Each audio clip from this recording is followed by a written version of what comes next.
Graça e paz, meus irmãos. Estamos aqui em mais um Momento de Fé com Manuel Costa. Eu venho trazer uma mensagem de Deus para a sua vida. Mensagens que está em Gênesis 3, versículos de 1 a 7, que fala sobre a serpente, que a serpente sempre usará as mesmas armas, engano, dúvida e desejo. No jardim do Éden, meus irmãos, Deus criou um ambiente perfeito para o homem e a mulher. Havia comunhão, pureza e propósito. Mas entre as árvores e rios do paraíso também havia um inimigo astuto, determinado a corromper a criação. A serpente aparece como símbolo de engano e sutileza. Seu objetivo não era apenas levar Eva a comer do fruto, mas destruir a confiança entre o homem e Deus. E desde então a estratégia do inimigo pouco mudou. Ele ainda usa as mesmas armas, as 3 tentativas. A primeira tentativa é a dúvida. É assim que Deus disse. A primeira arma da serpente foi a dúvida. Ela se aproxima de Eva com uma pergunta aparentemente inocente, mas carregada de veneno. É assim que Deus disse? A dúvida é o primeiro passo para o distanciamento espiritual. O inimigo não começa negando a Deus, ele questiona a clareza da palavra. A dúvida corrói a confiança, cria as brechas, abre espaço para o engano. Quando Eva começa a dialogar com a serpente, ela já entra no terreno perigoso. A fé nasce da certeza na voz de Deus, mas o pecado começa quando a gente dá ouvido às vozes alternativas. A gente se distrai, sai da palavra, e o inimigo sabe que se conseguir enfraquecer a convicção da nossa fé, ele pode dominar o nosso coração. A segunda tentativa é a distorção. Certamente não morrereis. Depois de plantar a dúvida, a serpente distorce o que Deus disse. Ela contradiz diretamente o mandamento divino. A mentira do inimigo nunca vem completa, sempre é misturada com aparência de verdade. A distorção é a forma mais sutil de destruição. Quando Eva escuta, não morrereis, o engano toma forma de segurança. Satanás sugere que Deus estava exagerando, que não haveria consequências tão pesadas. E ainda hoje ele trabalha assim, promete liberdade, mas entrega prisão, oferece prazer, mas produz a culpa, promete vida, mas gera morte. O inimigo não tem poder de criar nada, apenas de corromper o que Deus já estabeleceu. Hoje nós vemos muitas pessoas deprimidas, muitas pessoas ansiosas, justamente por viver os pratos que o inimigo oferece. E depois a gente acaba caindo na contradição, as consequências são graves.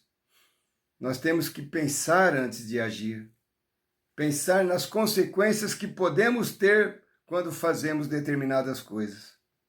A terceira tentativa, o desejo. Sereis como Deus. A terceira tentativa é a mais perigosa. É o apelo ao orgulho. A serpente desperta em Eva o desejo de ser igual a Deus, de decidir o que é certo e errado, sem depender do Criador. Esse é o centro de toda tentação, substituir Deus pelo eu. O pecado nasce quando o homem quer ocupar o trono que pertence ao Senhor. O desejo da autonomia parece liberdade, mas na verdade, no fundo, é a escravidão, e a serpente mostrou o fruto como algo bom para comer, agradável aos olhos e desejável para dar entendimento.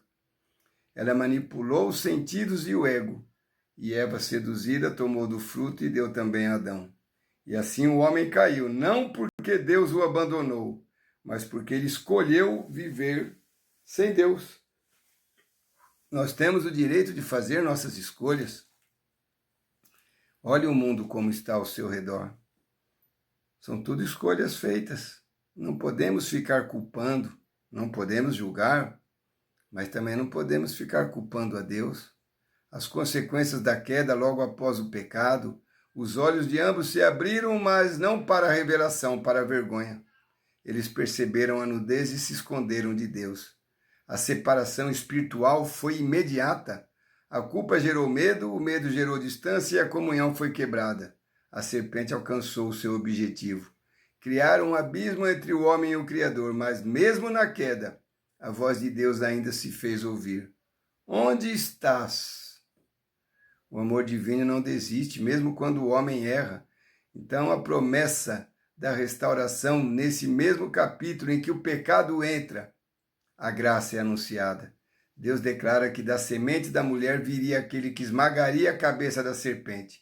A vitória final sobre o engano foi selada em Cristo.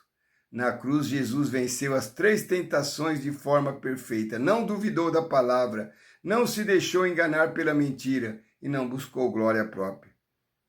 O segundo Adão derrotou o inimigo com obediência, com submissão e com garra. A história do Éden revela o padrão do inimigo e o propósito de Deus. A serpente ainda hoje tenta enganar, distorcer e despertar desejos contrários à vontade de Deus. Mas aquele que permanecer firme na palavra e guiado pelo Espírito vence o engano. Se Eva caiu por ouvir a serpente, Jesus venceu por ouvir o Pai. E você, tome a sua decisão. Você prefere dar ouvido à serpente ou ouvir a voz do Pai? Amém? Vamos orar, Pai querido, Pai amado, receba nosso louvor, nossa adoração, nossa gratidão, Senhor. Obrigado por mais um dia de vida. Obrigado por suprir nossas necessidades. Obrigado por nos fortalecer diante de tanta luta. Obrigado, Pai, por nos contemplar, mesmo pobres e miseráveis como somos, Senhor. A nossa espiritualidade ainda está em decadência diante do Senhor. Queremos crescer espiritualmente e não ficar caindo dia a dia após dia, nos levando a caos que muitas vezes é irreversível. Abençoe cada família, abençoe cada situação, traga cura, libertação, que nós tanto necessitamos, entendimento, discernimento, espiritualidade, vida, Pai, em abundância conforme Jesus nos prometeu. Que a Tua palavra chegue a ouvidos necessitados e assim nós somos gratos, pedindo que uma nova semana se inicie, cheio da graça de Deus, cheio das Tuas bênçãos e da Tua misericórdia. Em nome de Jesus. Amém. Louvado seja Deus. Paz, saúde e prosperidade. Até a próxima, se Deus assim nos permitir. Amém.